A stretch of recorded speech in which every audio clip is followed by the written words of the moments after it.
Today, our speaker for today is Bill Donnelly for the introduction to the Reverend Mrs. Silence Dogood. So, Mrs. Donnelly, if you could get your podium, please.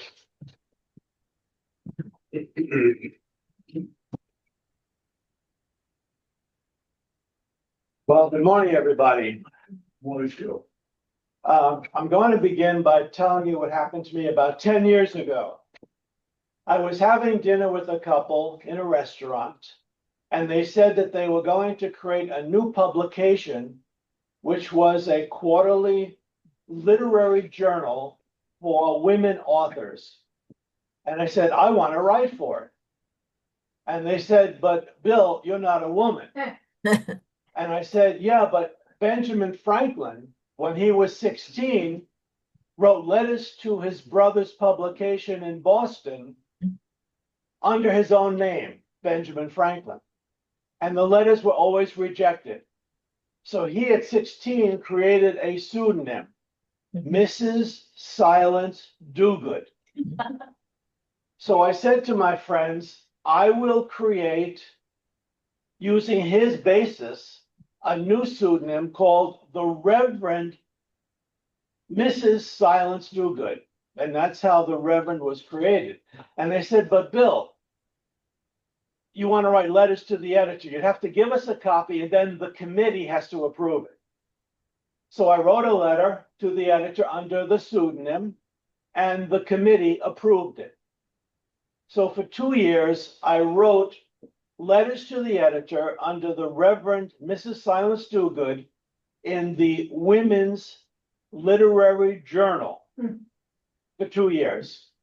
And then a magazine approached me called Connections, and that's a monthly magazine, and they said, we would like you to write for us. And I said, okay, and that was about 8 years ago. So for about 10 years, I've been writing monthly letters to the editor under a pseudonym, the Reverend Mrs. Silence Dogood. Now, about a few weeks ago, Laurie Stewart spoke about fascism. And she said that one of the ways of defeating fascism is to have joy. And what I try to do in these letters is to expose extreme humanity. Because I think if we see extreme humanity displayed, it gives us a sense of joy to see who we are, and maybe even a sense of humor. So that's my goal. Now, let me tell you a little bit about the Reverend, how she has developed. The story starts in Madison, New Jersey, where a young boy in the Italian section was born, Claudio Maria Estrucci. He wanted to become a pastor, and he went to a university in Madison, New Jersey, studying religious training. After 2 years, he became so impassioned and so anxious to preach that he gave up his educational initiative and he came to his aunt's house in Halo, Pennsylvania. Her husband, Silas, owned a gas station, which was one of the only gas stations in the farming community for miles around. His name was Silas. So Claudio decided that he needed a new name. In addition to running the gas station, they also ran school buses. So Claudio decided to start his career as a preacher by taking one of the school buses, cleaning it up. It didn't have an engine. They towed it to a bucolic road in the farming district. He cleaned it up a bit, and that's where he started to preach. But he thought, I can't preach with the name Claudio Maria Estrucci. So he came up with a new name. And his name was, first, he liked his uncle, who was well known in the community. So he took his first name from his uncle, Silas. He knew that the farming community was very patriotic and very conservative. So he took his middle name as Patriot. And finally, since he wanted to do good in the community, he created his last name as Dogood. So there, this young man in his little broken down bus started to preach. He was the Reverend Mr. Silas Patriot Dogood. His congregation grew. He eventually created a little church. And then, of course, he met a beautiful woman and they got married and they had a child. The child's name was William Dogood, William A. Dogood. The A stood for always. So his name was William Always Dogood. Well, now we're coming to the Reverend. William Always Dogood was getting a master's degree in music because he was a prodigy. He was very brilliant on the organ, and he was getting a master's degree in music in Boston when he met a beautiful woman getting her master's degree in art education. Her name was Silence. Silence and William eventually married, and there we have Silence Dogood. William wanted to get a PhD degree, so he went to England, knowing that he'd be back and forth regularly, and Silence stayed living with his parents, the Reverend Silas Patriot Dogood.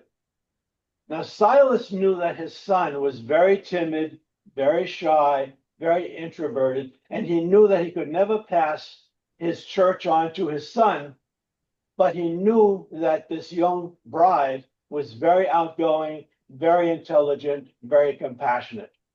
So Silas Patriot Dogood worked with his daughter-in-law and eventually brought her on to the patronage of the church.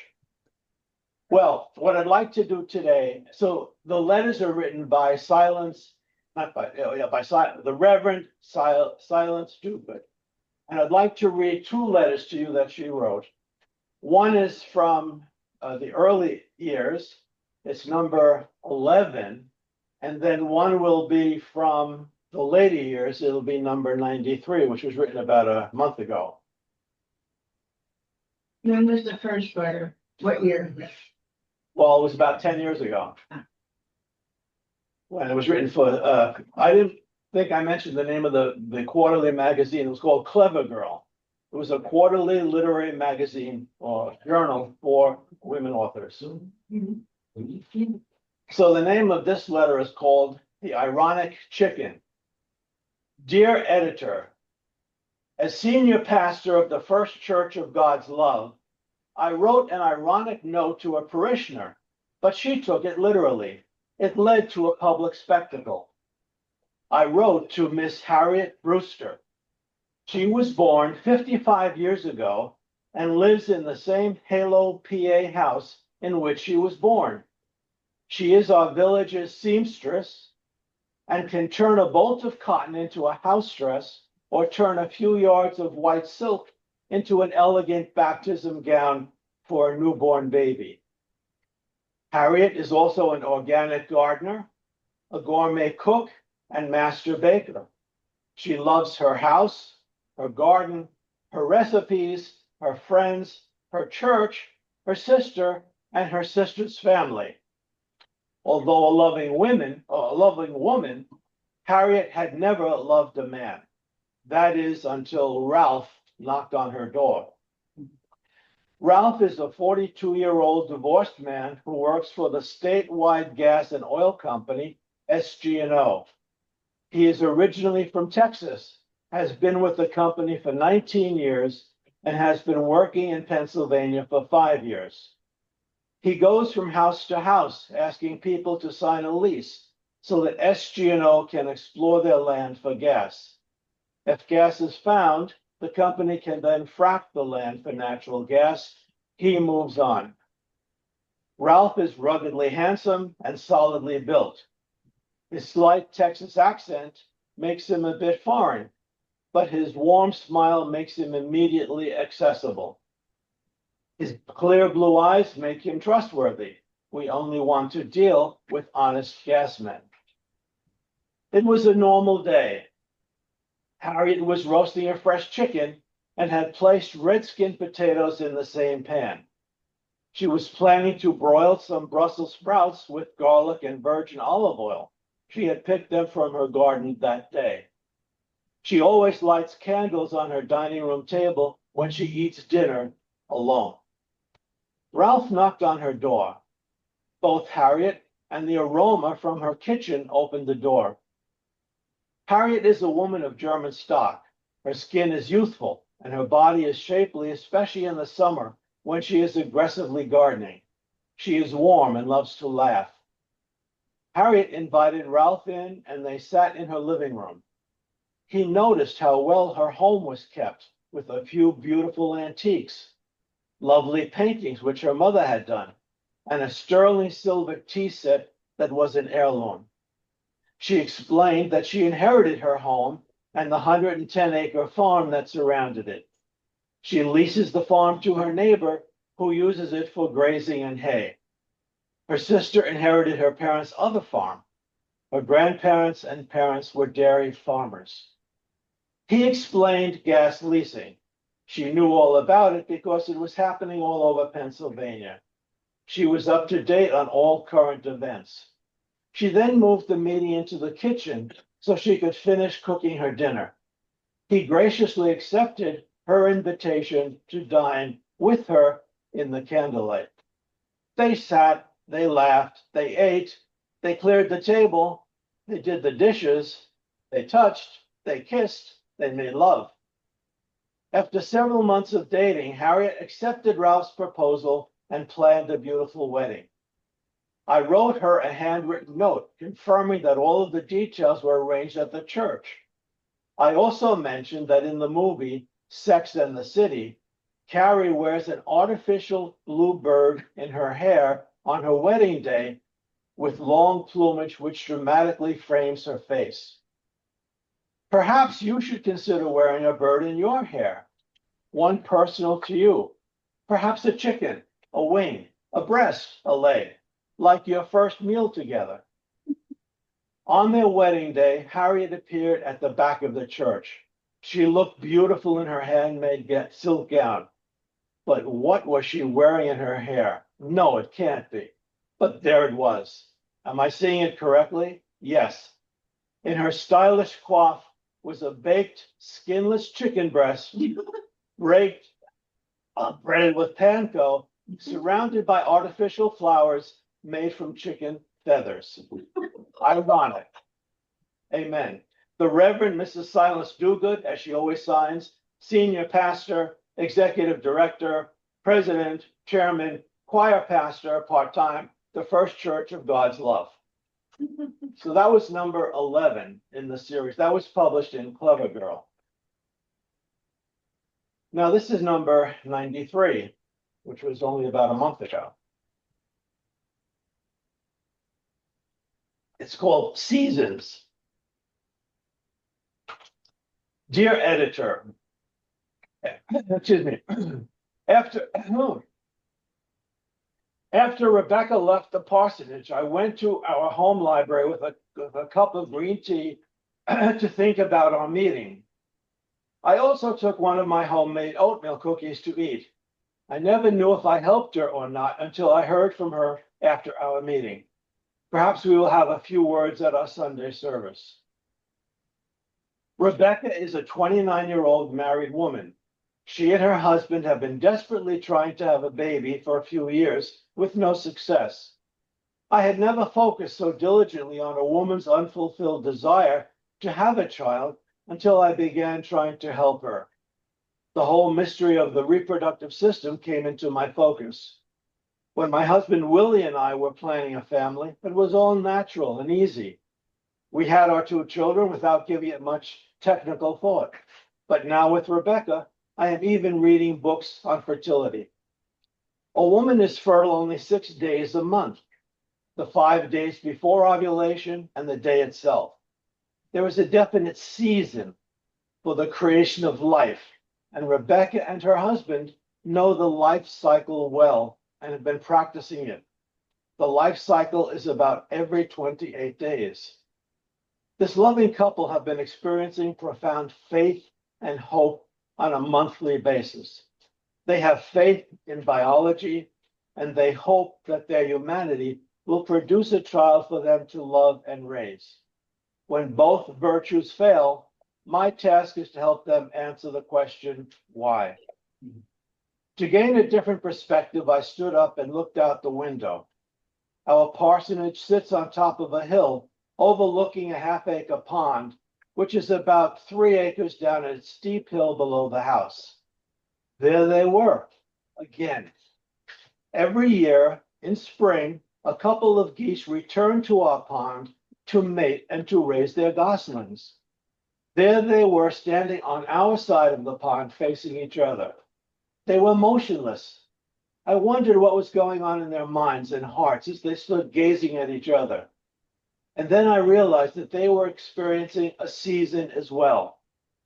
The same clock that measures Rebecca and Adam's season was ticking for the geese, but they had a different season, an annual one. I sat down with my philosophical thoughts. I began thinking of all the seasons that we experience, the 4 seasons that we weather in Pennsylvania, the seasons of good health and bad health, the seasons of being in and out of love, the season of having faith and hope, and then the disappointment of having faith and hope fail us, and the ultimate seasons of life and death. And then my mind began to question how we deal with the seasons in our lives. My thought was that our character is the bridge which carries us from season to season. Our personality has a foundation, which is our character. Dealing with disappointments, both big and small, may be the key to the development of character. And it is our character which gives strength. Not receiving a gift that we wanted, not receiving the recognition which we thought we deserved. The imagined or wished for things that never happened give us the opportunity to grow. Maybe that's why we are born little, so that we can learn from disappointments. Being born small gives us the time to develop character to weather the storms after a disappointment. And then I thought about myself. I don't have one season in my life, but I have many. I have those of my family, and I also have those of my congregants. As the senior pastor of the First Church of God's Love in the bucolic farming village of Palo, Pennsylvania, I am intimately involved with my parishioners' lives, their disappointments, their losses, their illnesses, and yes, their deaths are mine. My ministry has taught me that character sustains us between the many seasons that affect our lives. That was, and that's, that she signs off with all those different titles, as I said. So, a while ago, I didn't want all these letters to go be lost. So I self-published a book that has 80 of the first letters. And I have a box there, and for free, I can give each of you a copy. I have some extras if you want it. So thank you very much. Does anyone here have any questions for us? Any questions? Are you a pastor? No. Yes. Are you publishing today? Are you writing in anything? Well, I'm writing still for Connections. Okay. Yeah. I have written plays in the past. I had a play off Broadway and at different colleges and universities, but right now I'm not writing plays, just this little letter every month. Thank you. Thank you. Oh, Bill, so are you the Bill Donnelly that wrote the play about breast cancer that we went to see in the city? Yes. I thought so. My eyes are bad and your picture is very small, so I couldn't see if you were the same person. I thought, well, that's so strange.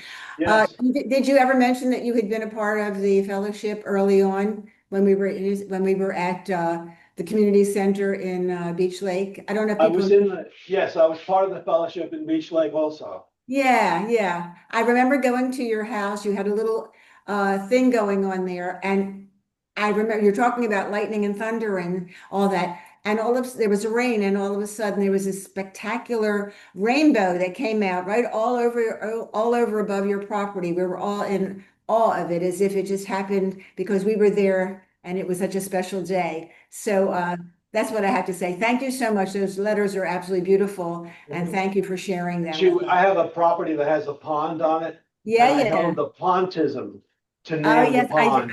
we came there, That was you in know, I remember 2007. No, a long time ago. Yeah, 2007, long yeah. time I ago. thought, great. Welcome back. It's a Blue Willow Pond. Blue Willow, lovely. Thank you. Is there anyone else online that we should ask any questions? All right. Well, that's okay. Okay, then, I guess this means we'll be Okay, I'll give him a card. closing our service. We'd like to thank everyone for attending. And also pleased that we're gonna be having an informal, brunch, at the Union Cafe, which is just, down the hall from us, and so we will have some coffee and refreshments here. And, have to find an appropriate word for the service, forgive me for improvising like this.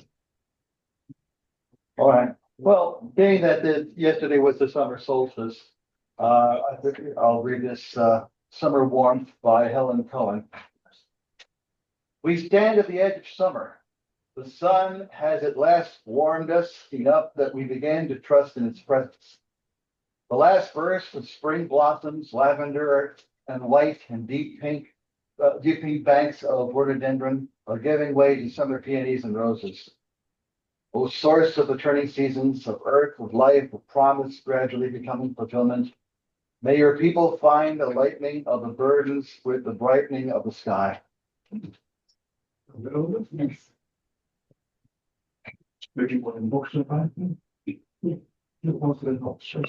implication. Thank you.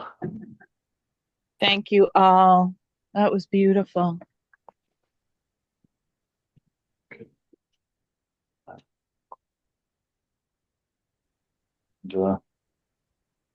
Our service has ended.